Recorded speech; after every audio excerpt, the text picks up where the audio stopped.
നമസ്കാരം. കലാകൗമുദി ഓൺലൈനിലേക്ക് സ്വാഗതം. പിണറായി വിജയൻ വിചാരിച്ചാൽ ഈഴവ വോട്ടുകൾ CPM-ലേക്ക് തിരിച്ചു കൊണ്ടുവരാൻ കഴിയുമോ? അല്ലെങ്കിൽ ഈഴവരെ തിരിച്ചു പിടിക്കാൻ കഴിയുമോ? ഏതായാലും അതിനുള്ള കഠിനമായ ശ്രമം അദ്ദേഹം ആരംഭിച്ചു കഴിഞ്ഞു. കഴിഞ്ഞ ദിവസം ശിവഗിരി തീർത്ഥാടന മഹാമഹം ഉദ്ഘാടനം ചെയ്തുകൊണ്ട് അദ്ദേഹം പറഞ്ഞു, ശ്രീനാരായണ ഗുരുദേവൻ സനാതന മതത്തിൻ്റെ വക്താവായിരുന്നില്ല. ആരും അദ്ദേഹത്തെ സനാതന ധർമ്മവുമായി കൂട്ടിക്കെട്ടാൻ ശ്രമിക്കേണ്ടതില്ല. ഇത് അദ്ദേഹം പറഞ്ഞത് തികച്ചും വിവാദം ഉണ്ടാകുമെന്നൊക്കെ കരുതി തന്നെയാണ്.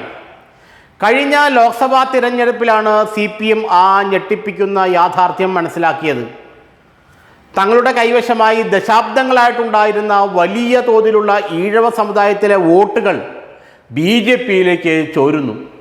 അത് ആറ്റിങ്ങലും തിരുവനന്തപുരത്തും കൊല്ലത്തും ആലപ്പുഴയിലും മാത്രമല്ല, പാർട്ടി ഗ്രാമങ്ങൾ ഉൾപ്പെടുന്ന നെടുങ്കോട്ടയായ കണ്ണൂരിൽ പോലും ഈഴവ സമുദായത്തിൻ്റെ വോട്ടുകൾ വളരെ വ്യാപകമായി BJP-യിലേക്ക് കൂടുമാറുകയാണ്. ഞെട്ടിപ്പിക്കുന്ന ഈ യാഥാർത്ഥ്യം തിരിച്ചറിഞ്ഞതോടുകൂടി തങ്ങളുടെ പാർട്ടിയുടെ നട്ടല്ലായ, പാർട്ടിയുടെ എക്കാലത്തെയും വലിയ വോട്ട് ബാങ്കായ ഈഴവ സമുദായത്തെ BJP-യുടെ പിടിയിൽ നിന്നും മോചിപ്പിക്കുക എന്ന ലക്ഷ്യം മുൻനിർത്തി പിണറായി വിജയനും CPM-ഉം നീങ്ങിത്തുടങ്ങി. അതിൻ്റെ ഒരു വെടിപൊട്ടിക്കലാണ്, അല്ലെങ്കിൽ അതിൻ്റെ ഒരു കർട്ടൻ റൈസലാണ്, ഉദ്ഘാടനമാണ് യഥാർത്ഥത്തിൽ ശിവഗിരിയിൽ കഴിഞ്ഞ ദിവസം കണ്ടത്. ശ്രീനാരായണ ഗുരുവിനെ സനാതന ധർമ്മവുമായി ബന്ധിപ്പിക്കേണ്ട, ശ്രീനാരായണ ഗുരു സനാതന ധർമ്മത്തിൽപ്പെട്ട ഒരു സന്യാസിയായല്ല എന്നാണ് മുഖ്യമന്ത്രി പറഞ്ഞത്. എന്നുവച്ചാൽ BJP പ്രതിനിധാനം ചെയ്യുന്നത് ഹിന്ദുത്വ ആണ്. ആ ഹിന്ദുത്വ സനാതന ധർമ്മം തന്നെയാണ്. അതിൻ്റെ ഭാഗമാക്കാൻ നിങ്ങൾ ശ്രമിക്കേണ്ട, ഗുരുദേവനെ അതിൻ്റെ ഭാഗമാക്കാൻ നിങ്ങൾ ശ്രമിക്കേണ്ട എന്ന വലിയൊരു സന്ദേശമാണ് മുഖ്യമന്ത്രി അവിടെ നൽകിയത്. ഇതുകൊണ്ട് ഇവർ ഉദ്ദേശിക്കുന്നത് എന്താണ്? CPM-നെ സംബന്ധിച്ചിടത്തോളം വരുന്ന തെരഞ്ഞെടുപ്പുകളിൽ മുസ്ലിം ക്രൈസ്തവ വോട്ടുകളെക്കുറിച്ച് ചിന്തിക്കുകയേ വേണ്ട. കേരളത്തിൽ ഒരു മണ്ഡലത്തിലും മുസ്ലിം ക്രിസ്ത്യൻ വോട്ടുകൾ, ന്യൂനപക്ഷ വോട്ടുകൾ CPM-ന് ലഭിക്കില്ല. അപ്പോൾ പിന്നെ ലഭിക്കേണ്ടത് ഹൈന്ദവ വോട്ടുകൾ അല്ലെങ്കിൽ ഭൂരിപക്ഷ സമുദായത്തിൻ്റെ വോട്ടുകളാണ്. ഭൂരിപക്ഷ സമുദായത്തിലെ ഭൂരിപക്ഷ സമുദായം എന്ന് പറയുന്നത് കേരളത്തിൽ ഈഴവ സമുദായമാണ്. ഏതാണ്ട് 22% ഉണ്ട് അവർ. അതുകൊണ്ട് കാസർഗോഡ് മുതൽ തിരുവനന്തപുരം വരെ ഏതാണ്ട് 65 അല്ലെങ്കിൽ 60 മണ്ഡലങ്ങളിലെങ്കിലും നിർണായകമായ സ്വാധീനം ചെലുത്താൻ ഈഴവ സമുദായത്തിൻ്റെ വോട്ടുകൾക്ക് സാധിക്കും. അത് മുൻനിർത്തിയാണ് പിണറായി വിജയനും CPM-ഉം ഈ നീക്കം നടത്തുന്നത്. അതിന് പറ്റിയ സ്ഥലമായി അവർ തെരഞ്ഞെടുത്തത് ശിവഗിരിയെയാണ്. കഴിഞ്ഞ വർഷങ്ങളിലെല്ലാം തന്നെ ശിവഗിരി സമ്മേളനം ഉദ്ഘാടനം ചെയ്തുകൊണ്ട് മുഖ്യമന്ത്രി പിണറായി വിജയൻ നടത്തിയത് രാഷ്ട്രീയ പ്രസംഗങ്ങൾ തന്നെയായിരുന്നു. ഓരോ തവണയും തൻ്റെ രാഷ്ട്രീയത്തിന് അനുയോജ്യ രീതിയിൽ, അല്ലെങ്കിൽ തൻ്റെ രാഷ്ട്രീയ നീക്കങ്ങൾക്ക് അനുയോജ്യമായ രീതിയിലുള്ള പ്രസംഗം തന്നെയാണ് അദ്ദേഹം ശിവഗിരിയിൽ നടത്തിയത്. ഇന്നലെ നടത്തിയതും കഴിഞ്ഞ ദിവസം നടത്തിയതും അതേ തരത്തിലുള്ള പ്രസംഗം തന്നെ.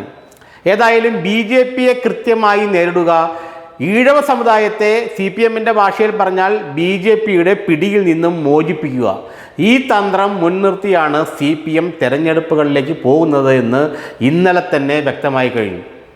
അതോടൊപ്പം അദ്ദേഹം ഒരു മതനവീകരണ പദ്ധതിയുമായൊക്കെയായി മുന്നോട്ട് വരികയും ചെയ്തു.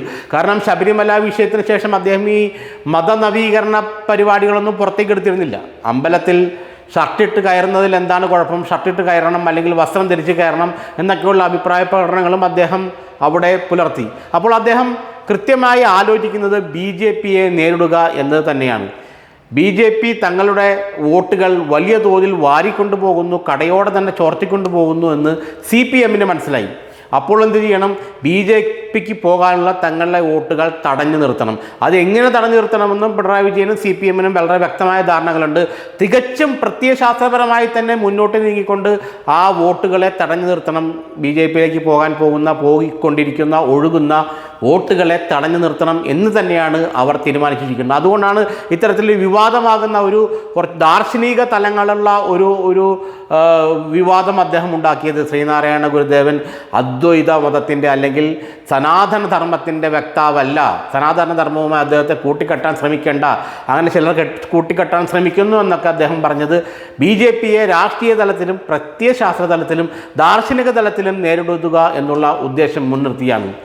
പക്ഷേ ഇതിലൊക്കെ എത്ര കണ്ട് പിണറായി വിജയനും CPM വിജയിച്ചുമെന്നും നമുക്കിപ്പോൾ പറയാൻ കഴിയില്ല. കാരണം കേരളത്തിൻ്റെ സാമൂഹ്യ രംഗം ഇവരുടെ CPMൻ്റെ കയ്യിൽ നിന്നും അല്ലെങ്കിൽ പിണറായിയുടെ കയ്യിൽ നിന്നുമൊക്കെ വിട്ടുപോയിട്ട് കാലങ്ങളെ അറിയായി. പ്രത്യേകിച്ച് ഈഴവ സമുദായത്തിന് ഇന്ന് വലിയ തോതിൽ BJPയോട് താല്പര്യം വർദ്ധിച്ചു വരുന്നുണ്ട്. അത് പല ജില്ലകളിലും അത്തരത്തിലുള്ള അവസ്ഥകളുണ്ട്.